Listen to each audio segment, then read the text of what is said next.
Capítulo 2. La angustia, signo del deseo.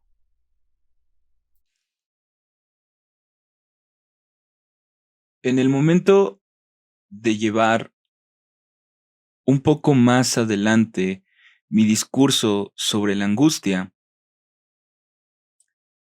puedo legítimamente plantear ante ustedes la pregunta de lo que es aquí una enseñanza.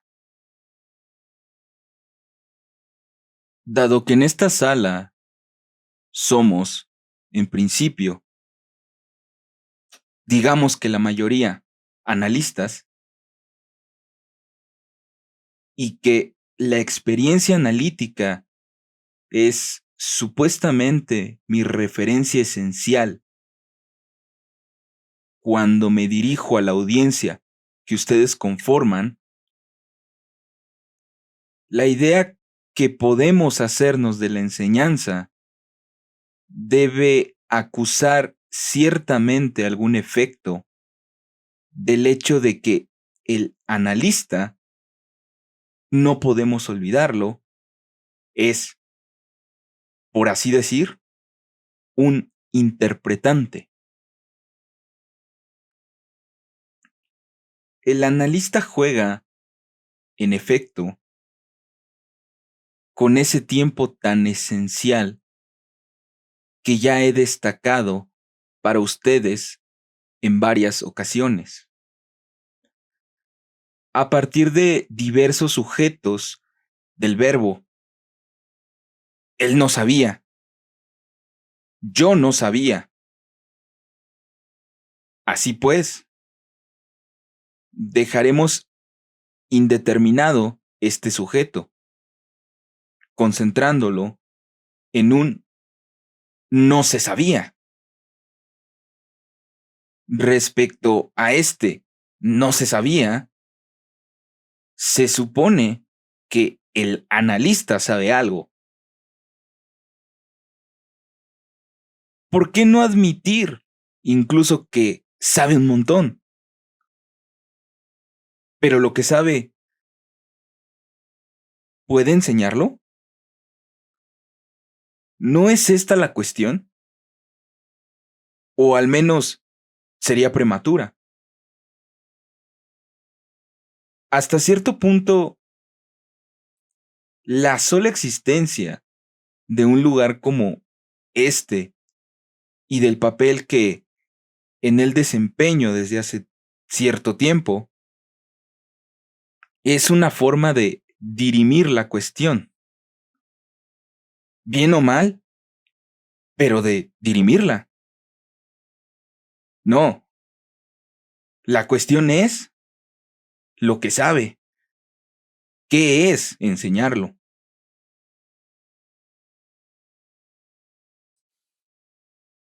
¿Qué es enseñar? Cuando lo que se trata de enseñar, se trata precisamente de enseñarlo no solo a quien no sabe, sino a quien no puede saber. Y hay que admitir que, hasta cierto punto, aquí estamos todos bajo la misma enseña, tratándose de lo que se trata. Fíjense ustedes en las consecuencias, por así decirlo, de esta base tan inestable. Si no fuera por esto, una enseñanza analítica, este mismo seminario, podría concebirse como la prolongación de lo que ocurre, por ejemplo, en un control, donde lo que se aportaría sería aquello que ustedes saben, y yo intervendría tan solo para aportar algo análogo a la interpretación. O sea, aquella adición mediante la cual surge algo que da sentido a lo que creen ustedes saber y hace surgir en un relámpago lo que es posible captar más allá de los límites del saber. Ciertamente, en la medida en que se constituye un saber en un trabajo de elaboración que llamaremos comunitario más que colectivo, del análisis entre quienes lo experimentan, los analistas, resulta concebible un trabajo de recopilación que justifique el lugar que puede ocupar una enseñanza como la que aquí se hace. Si ustedes quieren, es porque hay, secretada por la experiencia analítica, toda una literatura que se llama teoría analítica, por lo que me veo obligado, a menudo, a mi pesar, a darle aquí tanto lugar. Y ella es la que requiere que haga algo que vaya más allá de la recopilación, que vaya a través de esta recopilación de la teoría analítica, en la dirección de acercarnos a aquello que constituye su fuente, o sea, la experiencia.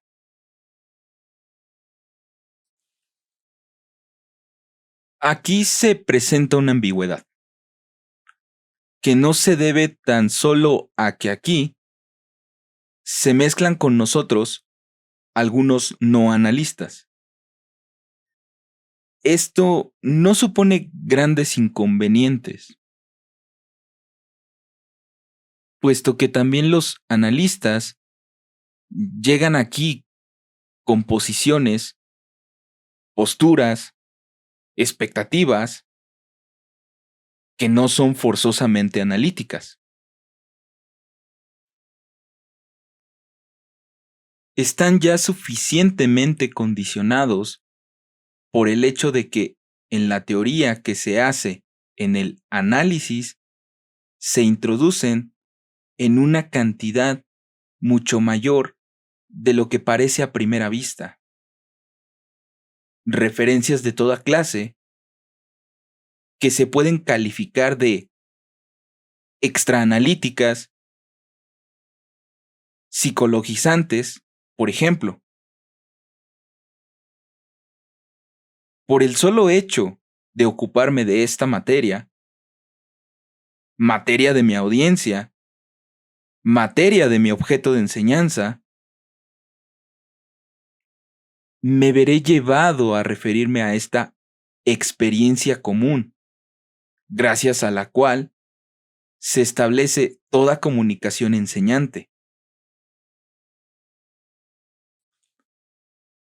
Esto significa que no puedo permanecer en la pura posición que hace un momento he llamado interpretante, sino que me es preciso pasar a una posición comunicante más amplia y comprometerme en el terreno de hacer comprender, para lo cual apelaré en ustedes a una experiencia que va mucho más allá de la estricta experiencia analítica.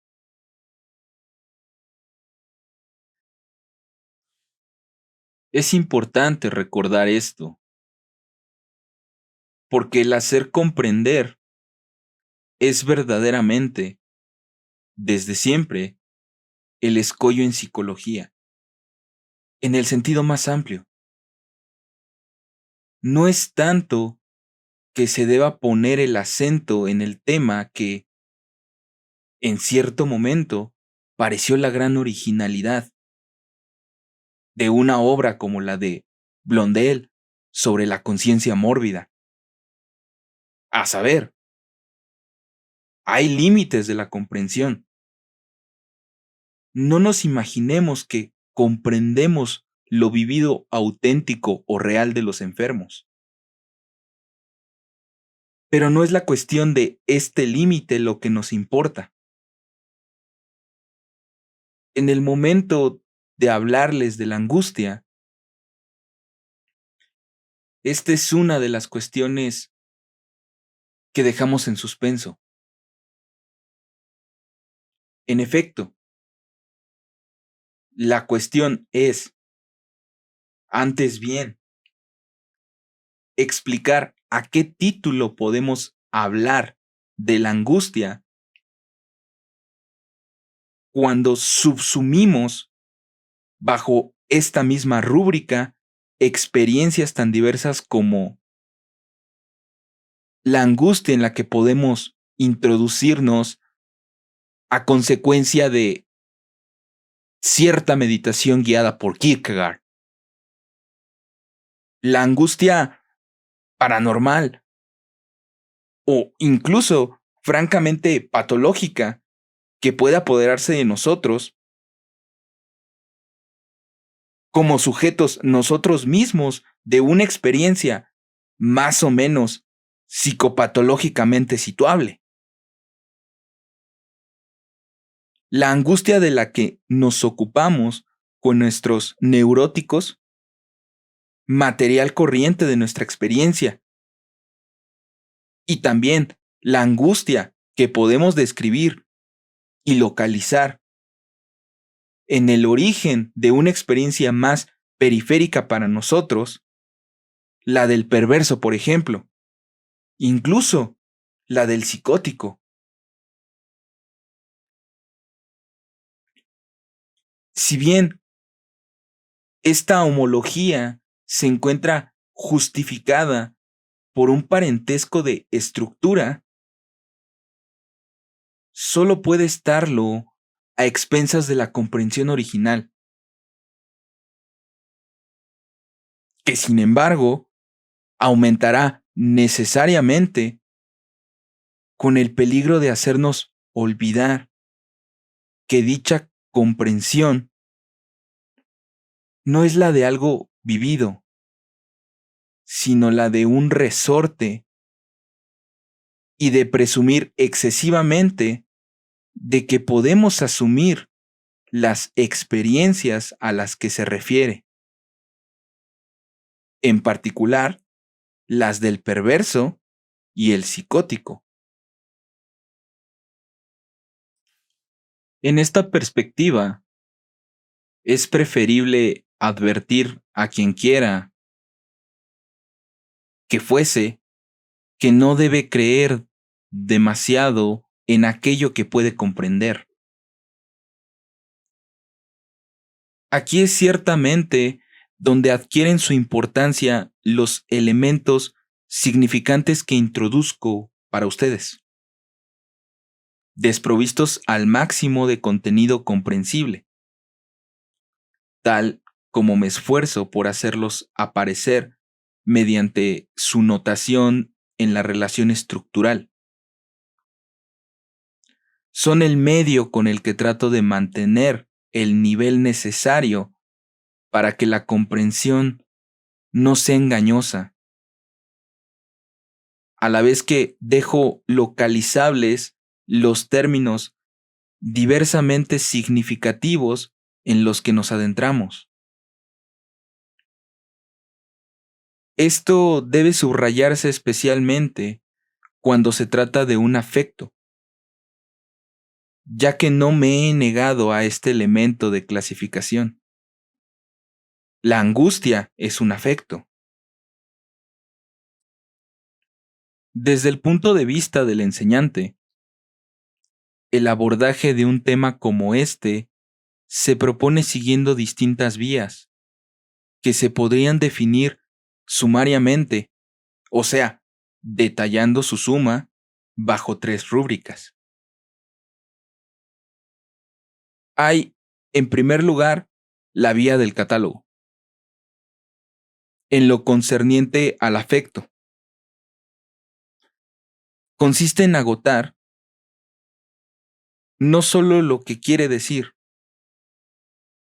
sino lo que se ha querido decir al constituir dicha categoría. Esta vía lleva a adoptar la postura de enseñar al sujeto de la enseñanza según su modalidad más amplia.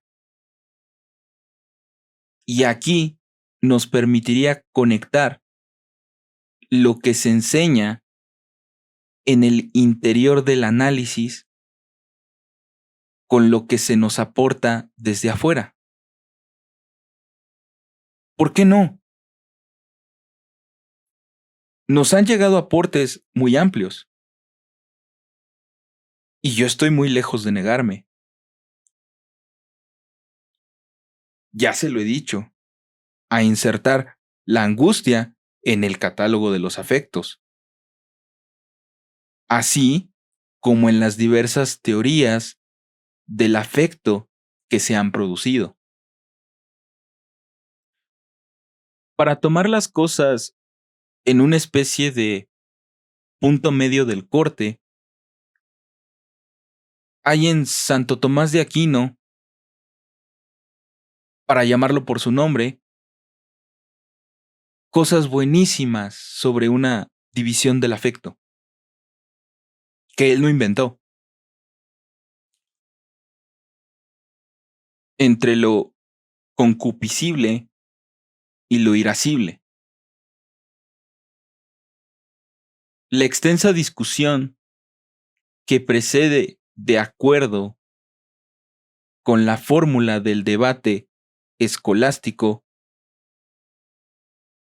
proposición, objeción, respuesta, mediante la cual pone en la balanza la cuestión de cuál de las dos categorías es primera respecto a la otra y cómo decide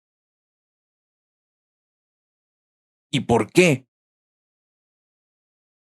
que a pesar de ciertas apariencias y ciertas referencias, lo irascible se inserta siempre en algún lugar en la cadena de lo concupiscible, que es, pues, respecto a el primero, esto no carecerá de utilidad para nosotros, puesto que, en verdad, tal teoría sería para nosotros muy admisible. Si en última instancia no dependiera por completo de la suposición de un soberano bien al que, como ustedes saben, tenemos ya muchas objeciones que hacer. Veremos lo que podemos conservar de esta teoría, lo que ilumina para nosotros. Les ruego que se remitan allí. Cuando corresponda, les daré las referencias. En ella podemos encontrar, sin duda, mucha materia para alimentar nuestra propia reflexión. Mucha más, paradójicamente, que en las elaboraciones modernas, recientes. Llamemos a las cosas por su nombre. Siglo XIX, de una psicología que pretendió ser más experimental. Y ciertamente no con todo el derecho. Sin embargo, esta vía tiene el inconveniente de empujarnos hacia la clasificación de los afectos. Ahora bien, la experiencia nos demuestra que si se abunda demasiado en esta dirección, en nuestro campo no se hace más que llegar a evidentes callejones sin salida. Aunque el acento recaiga centralmente en esa parte de nuestra experiencia que hace un momento distinguí como teoría. Tenemos un muy bello testimonio al respecto de un artículo de David Rappaport que encontrarán ustedes en el tomo 34 del International Journal, tercera parte de 1953. Este texto, que ensaya una teoría psicoanalítica del afecto, es verdaderamente ejemplar por el balance al que llega, propiamente descorazonador, sin que, por otra parte, la pluma del autor trate de disimularlo. Anunciar un artículo con este título podría hacernos esperar, después de todo, que de él surja algo nuevo, original, sobre lo que el analista puede pensar acerca del afecto. El sorprendente resultado es que el autor se limita a establecer el catálogo de las acepciones en las que este término ha sido empleado en el interior de la teoría analítica, estrictamente, para percatarse al fin de que dichas acepciones son irreductibles las unas a las otras.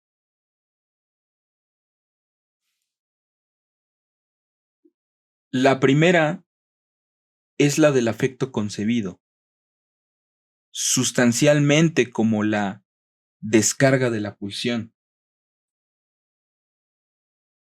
La segunda pretendería ir más lejos que el texto freudiano para hacer del afecto la connotación de una tensión en sus diferentes fases, de ordinario conflictivas, la connotación de la variación de la tensión. En el tercer tiempo, el afecto es definido dentro de la referencia propiamente tópica de la teoría freudiana, como señal en el plano del ego de un peligro venido de otro lugar. Lo importante es que el autor constata que entre los autores que se han sumado más recientemente a la discusión analítica, subsisten todavía reivindicaciones divergentes relativas a la primicia de cada uno de estos tres sentidos. De manera que ahí no se resuelve nada. Que el autor en cuestión no pueda decirnos más al respecto es, de todas formas, señal de que el método llamado del catálogo está por fuerza marcado. Al fin y al cabo, por cierta profunda aporía que conduce a callejones sin salida, incluso a una infecundidad muy especial. Hay otro método, Me excuso por extenderme tanto tiempo hoy en la cuestión del método, pero tiene un gran interés preliminar relativo a la oportunidad de lo que aquí hacemos, y no faltan razones para que la introduzca, como verán, en relación con la angustia. Lo llamaré, para hacerlo entrar en consonancia con el término precedente, el método del análogo. Este nos llevaría a discernir niveles. Una obra a la que hoy no voy a referirme más presenta una tentativa de reunión de esta especie en la que se ve en capítulos separados. La angustia concebida biológicamente, luego sociológicamente, luego culturalmente, tal como lo expresan, puesto que es la obra inglesa, como si bastara con relevar posiciones analógicas en niveles supuestamente independientes para hacer algo más que extraer, no ya una clasificación, sino una suerte de tipo. Se sabe a qué conduce un método tal. Conduce a lo que se llama una antropología. De todas las vías en las que podríamos adentrarnos, la antropología es, a nuestro modo de ver, la que comporta el mayor número de presupuestos de los más arriesgados, sea cual sea el eclecticismo que exhiba. Semejante método conduce siempre y necesariamente a un núcleo central, que es el yonguismo, o al menos lo que llamamos así en nuestro vocabulario familiar, sin hacer de ello el índice de alguien que habría ocupado una posición tan eminente. Respecto a la cuestión de la ansiedad, esta temática se encuentra muy lejos de lo que está en juego en la experiencia. La experiencia nos conduce, por el contrario, a la tercera vía, que pondré bajo el índice de la función de la llave. La llave es algo que abre y que para abrir funciona. La llave es la forma de acuerdo con la cual opera o no opera la función significante como tal. Que yo la anuncie, la distinga y ose introducirla como aquello a lo que podemos encomendarnos, no está marcado en absoluto por la presunción. La razón que lo legitima y que será, creo yo, una referencia suficientemente convincente, especialmente para aquellos de ustedes que son docentes de profesión, es que la dimensión de la llave es connatural a toda enseñanza, analítica o no. En efecto, diré, por mucho que a algunos les sorprenda que lo diga yo mismo respecto a lo que enseño, que no hay enseñanza que no se refiera a lo que llamaré un ideal de simplicidad.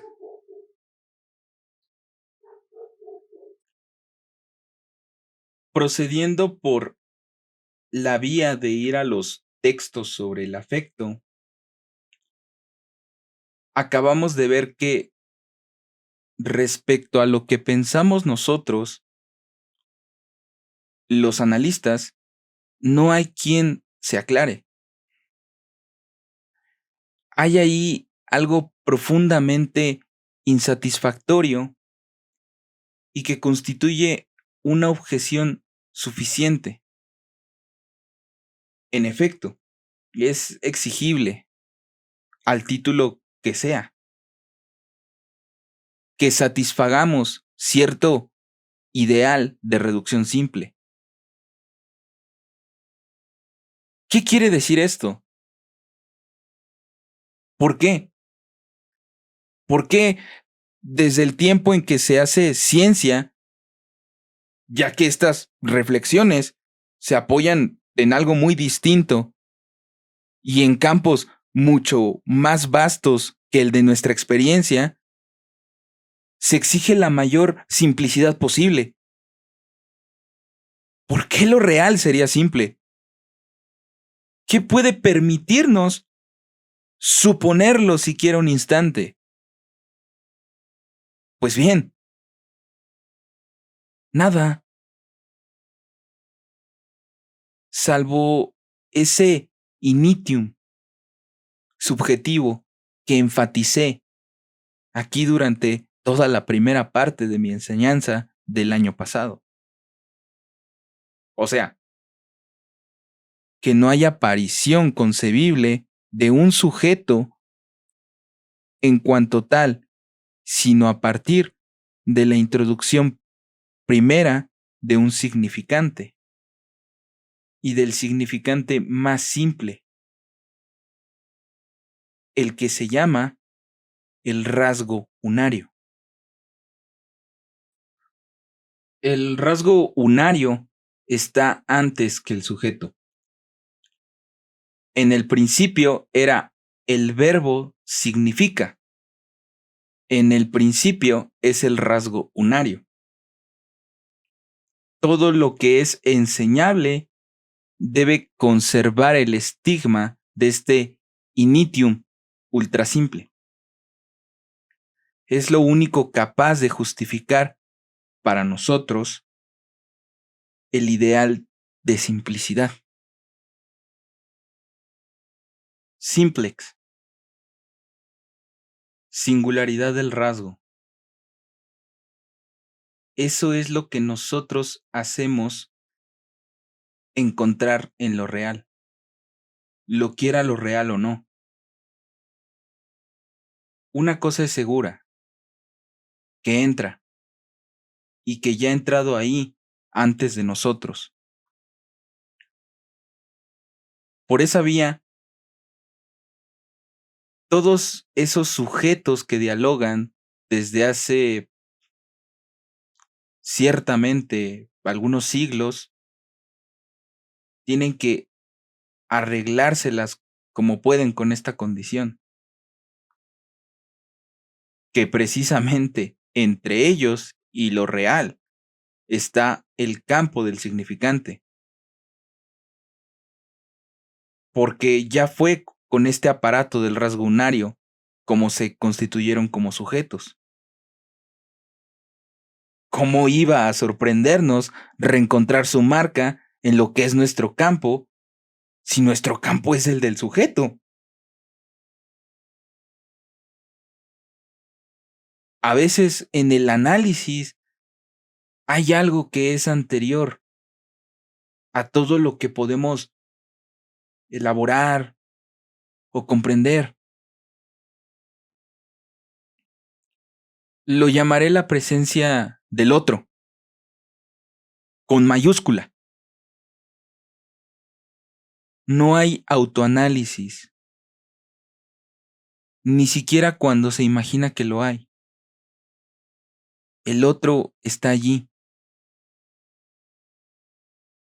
en esta vía y en esta misma perspectiva se sitúa la indicación que ya les he dado en relación con algo que va mucho más lejos.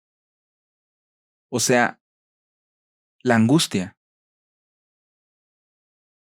He empezado indicándoles a este respecto cierta relación a la que hasta ahora no he hecho más que darle una imagen.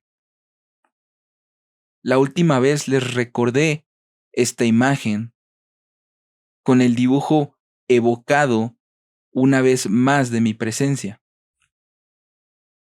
muy modesta y llena de embarazo, frente a la mantis religiosa gigante. Pero ya les dije algo más al precisar que ello estaba relacionado con el deseo del otro. A este otro, antes de saber qué significa mi relación con su deseo cuando estoy en la angustia, lo sitúo de entrada en A mayúscula para acercarme a su deseo. Retomaré las vías que ya he abierto.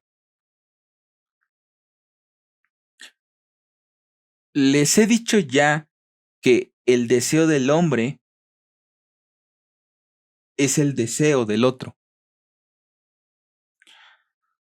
Pido disculpas por no poder retomar lo que articulé a este respecto en las últimas jornadas provinciales.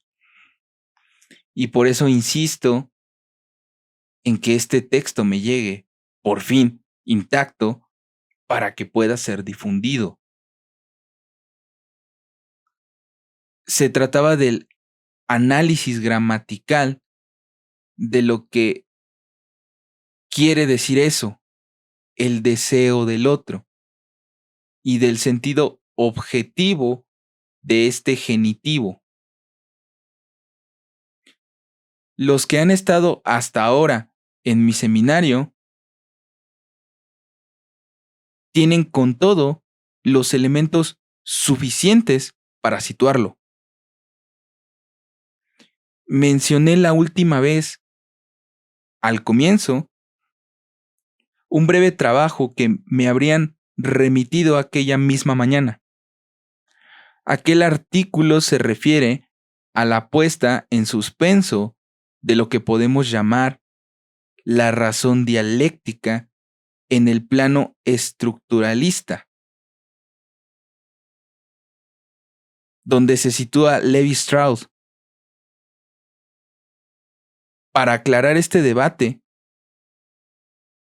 entrar en sus meandros, desenredar su maraña desde el punto de vista analítico, su autor se refiere, por supuesto, a lo que yo he podido decir del fantasma como soporte del deseo. Pero, para mi gusto, no subraya lo suficiente lo que digo cuando hablo del deseo del hombre como deseo del otro. Lo demuestra el hecho de que cree poder conformarse con recordar que esa es una fórmula hegeliana. Sin duda, si hay alguien que no ha despreciado lo que nos aportó la fenomenología del espíritu, ese soy yo. Pero si hay un punto donde es importante señalar el progreso, por emplear este término, me gustaría más aún decir el salto que damos respecto a Hegel. Es sin duda el concerniente a la función del deseo.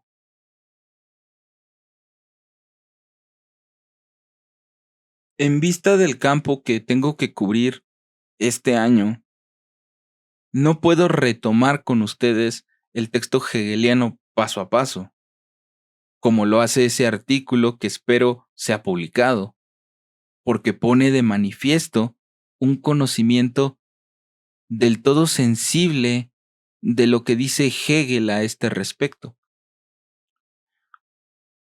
Ni siquiera voy a retomar el pasaje en efecto original, que el autor recordó muy acertadamente en esta ocasión.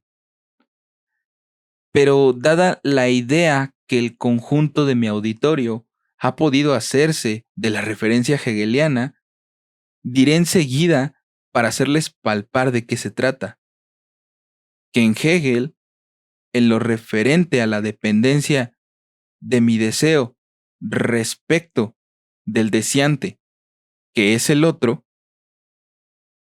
con lo que me enfrento de la forma más segura y más articulada, es con el otro como conciencia. El otro es aquel que me ve. ¿En qué concierne esto a mi deseo?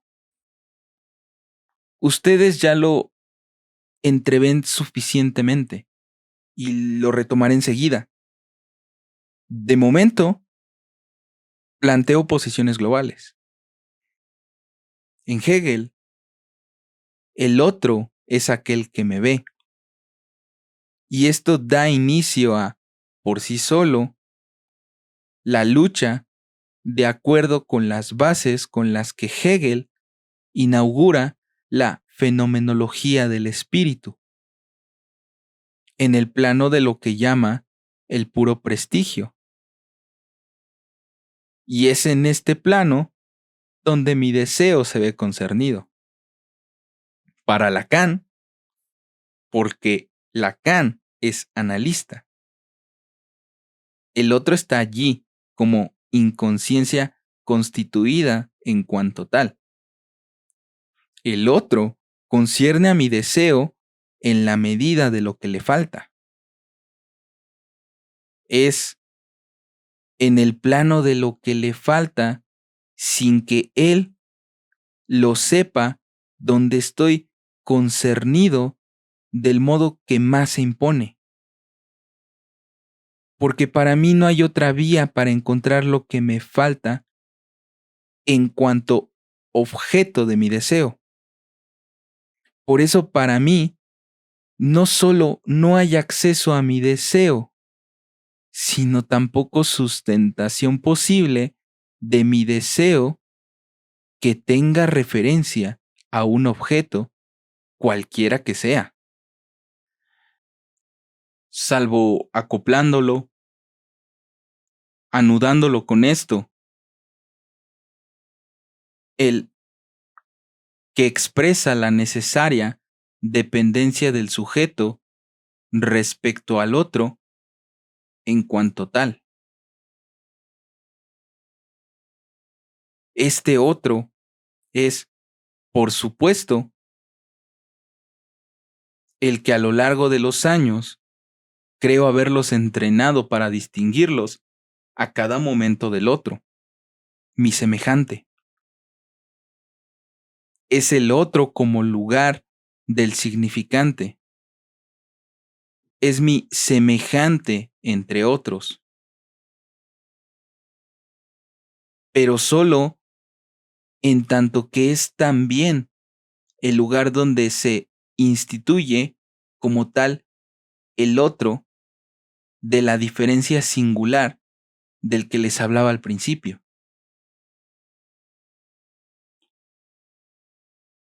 ¿Introduciré ahora las fórmulas que he escrito? No pretendo, ni mucho menos que éstas les libren inmediatamente su picardía. Les ruego hoy también, como la última vez, que las transcriban. Para eso escribo este año cosas en la pizarra. Luego verán ustedes su funcionamiento. Fórmula número 1.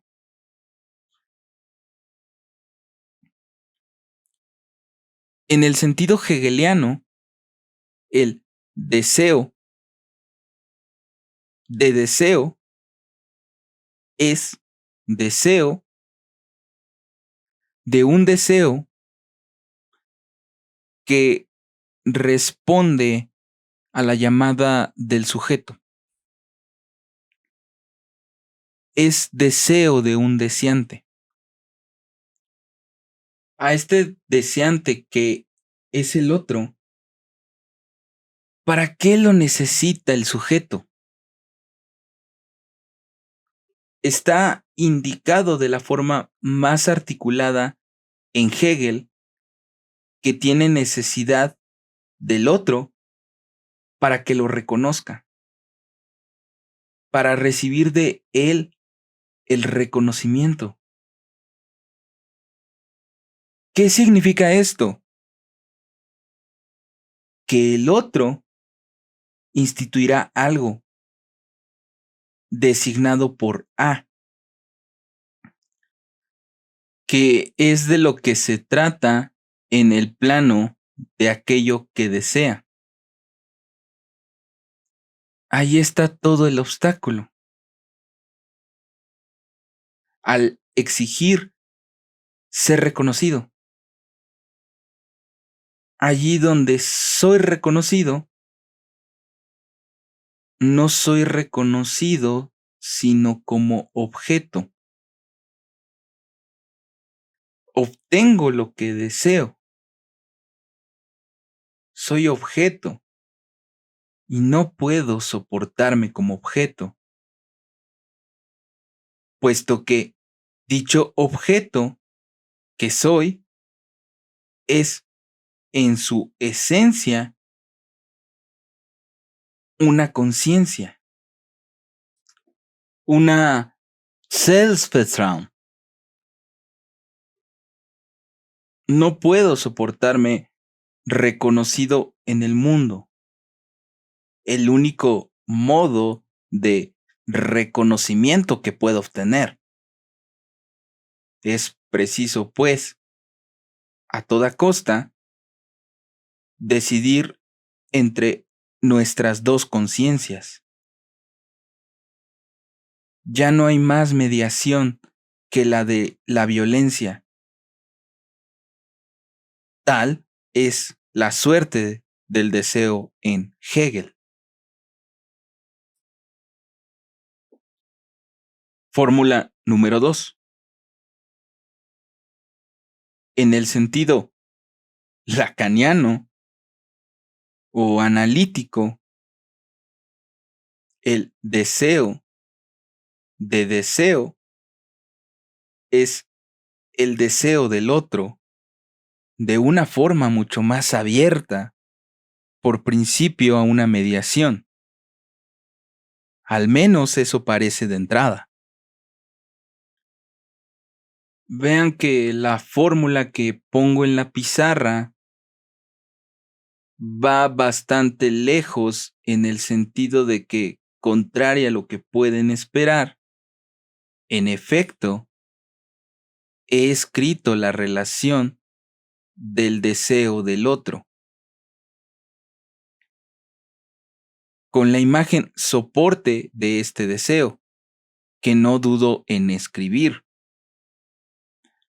Precisamente porque ello introduce una ambigüedad respecto a la notación, con la que habitualmente designo la imagen especular. Todavía no sabemos cuándo, cómo y por qué este puede ser la imagen especular, pero sin duda es una imagen. No es la imagen especular, es del orden de la imagen. Es aquí el fantasma. No dudo en esta ocasión en recubrirlo con la connotación de la imagen especular. Digo, pues, que este deseo es deseo en tanto que su imagen soporte es el equivalente del deseo del otro. Por esta razón, los dos puntos que estaban aquí se encuentran ahora ahí.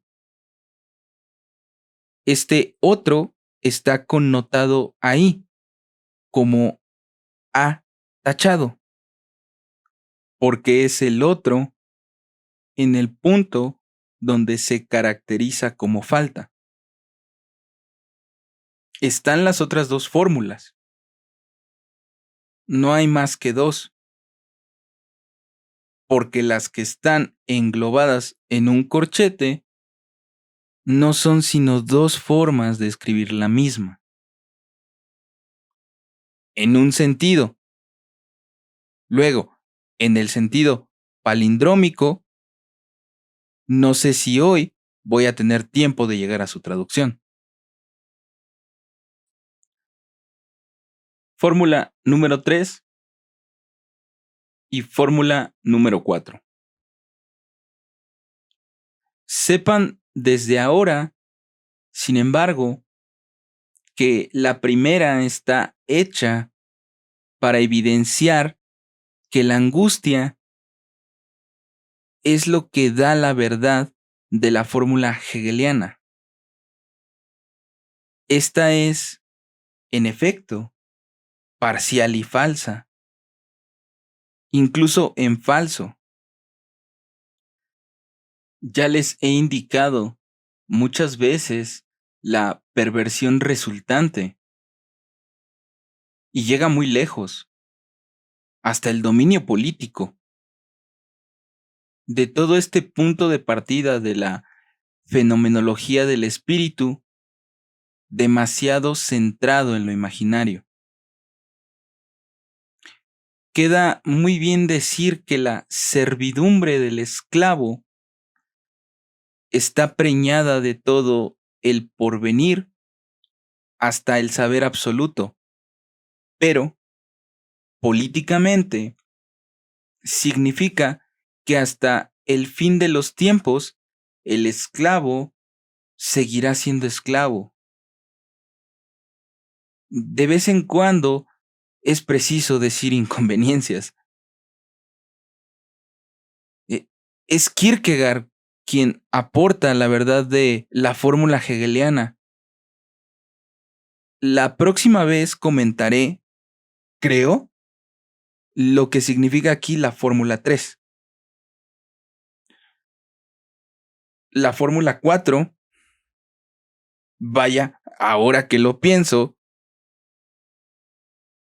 lo que se debe leer aquí no es la letra O, sino 0.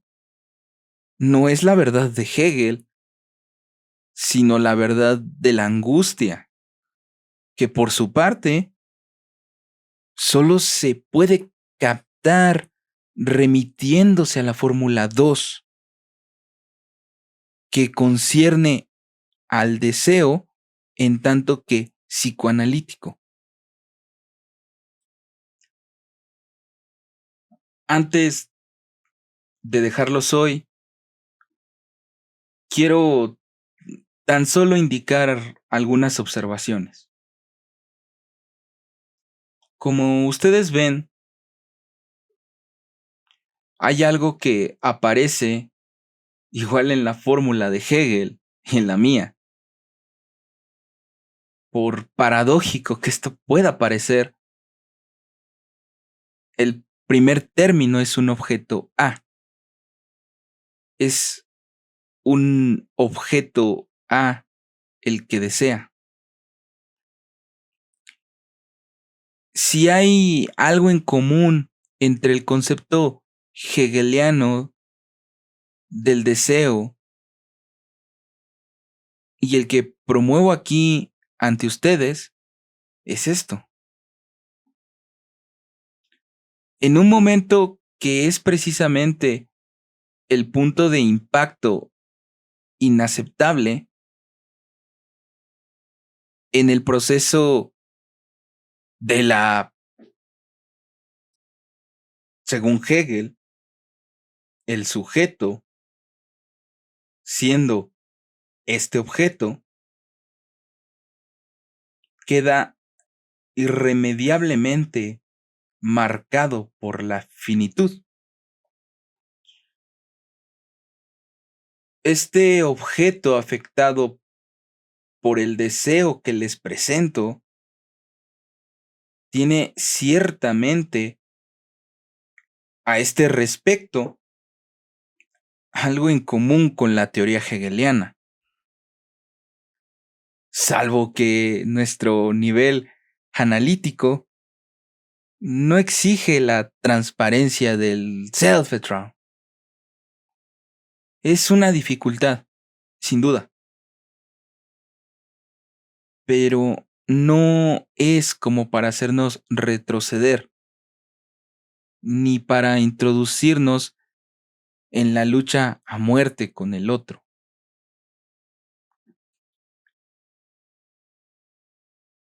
Debido a la existencia del inconsciente,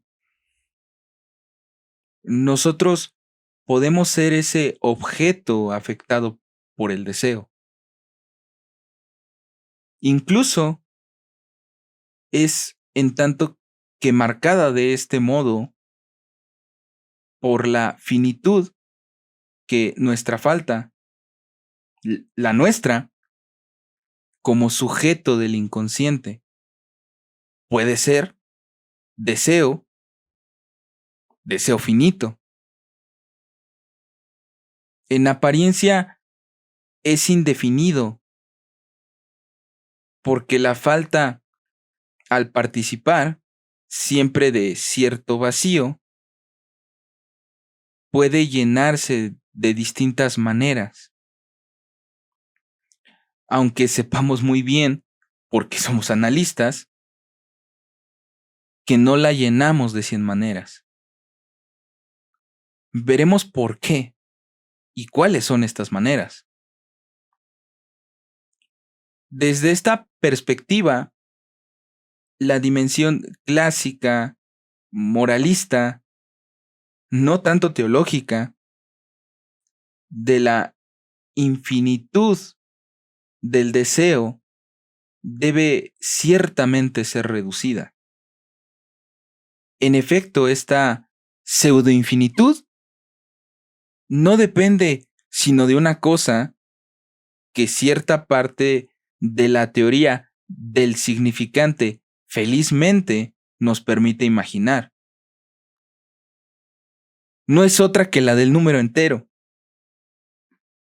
Esa falsa infinitud está ligada a la clase de metonimia que, con relación a la definición del número entero, se llama la recurrencia. Es la ley que acentuamos fuertemente el año pasado a propósito del uno repetitivo. Pero lo que nos demuestra nuestra experiencia, y yo lo articularé para ustedes en los diversos campos que se propone, en particular y de forma distintiva, el neurótico, el perverso, también el psicótico, es que ese uno al que se reduce en último análisis la sucesión de los elementos significantes, en tanto que distintos, no agota la función del otro. Es lo que expreso aquí en la forma de estas dos columnas, en las cuales se puede escribir la operación de la división. Al principio encuentran ustedes A, el otro originario como lugar del significante, y S, el sujeto todavía no existente, que debe situarse como determinado por el significante.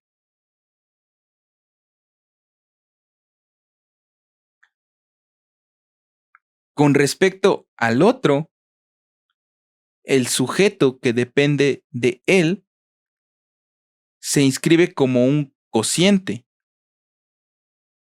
está marcado por el rasgo unario del significante en el campo del otro. No por eso, por así decir, deja al otro hecho rodajas. Hay, en el sentido de la división, un resto, un residuo. Ese resto, ese otro último, ese irracional, esa prueba y única garantía, a fin de cuentas, de la alteridad del otro, es el A.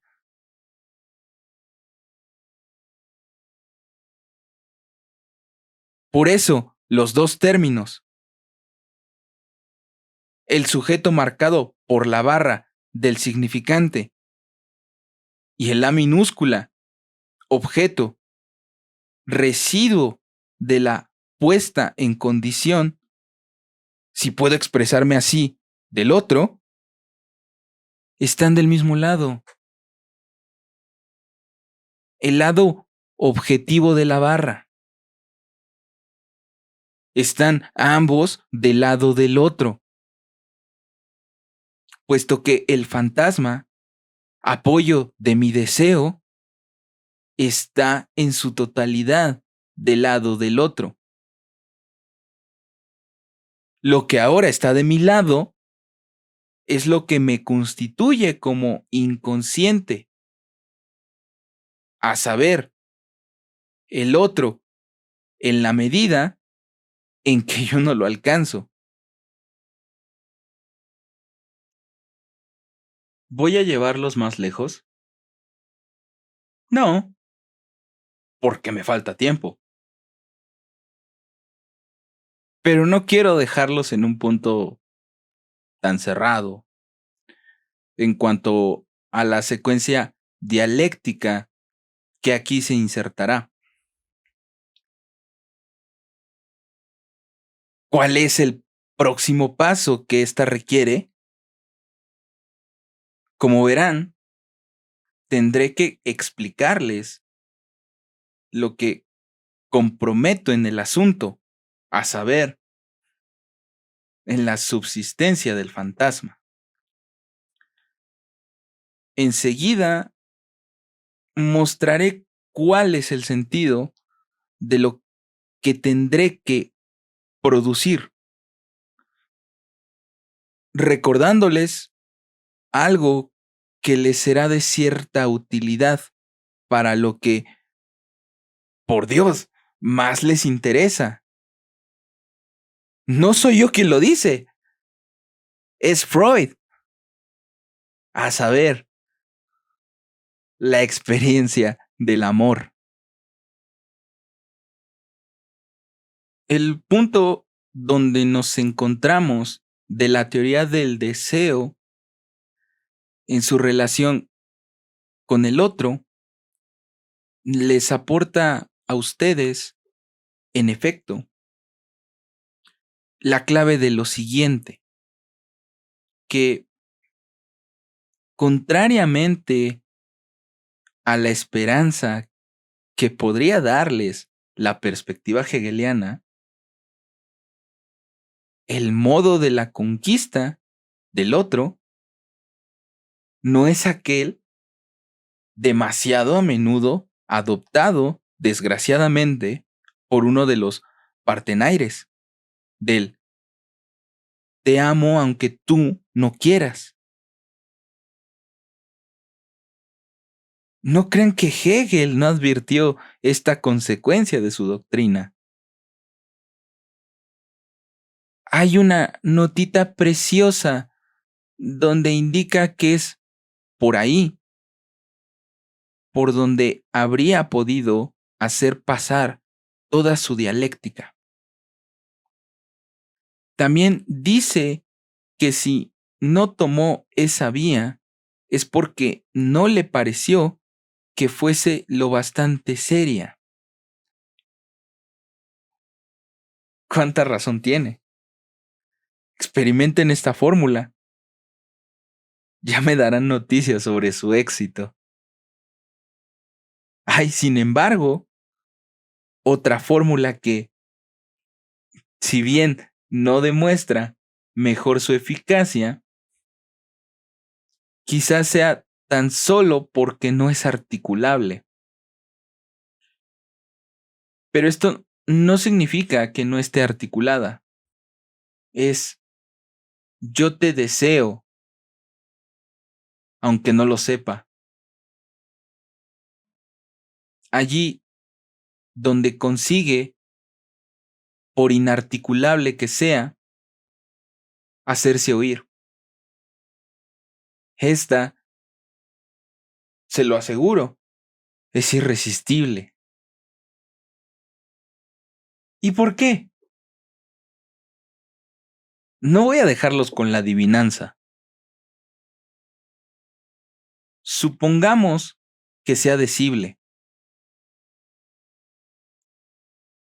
¿Qué es lo que con ella digo? Le digo al otro que, deseándolo, sin duda, sin saberlo, siempre sin saberlo, lo tomo como el objeto para mí mismo desconocido de mi deseo. Es decir, en nuestra propia concepción del deseo, te identifico a ti, a quien hablo, con el objeto que a ti mismo te falta. Tomando prestado este circuito obligado para alcanzar el objeto de mi deseo. Realizo precisamente para el otro lo que él busca. Sí,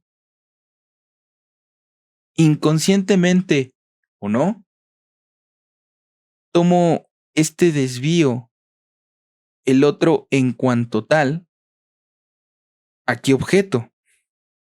Obsérvenlo. De mi amor caerá forzosamente en mis redes. Los dejo con esta receta y les digo hasta la próxima.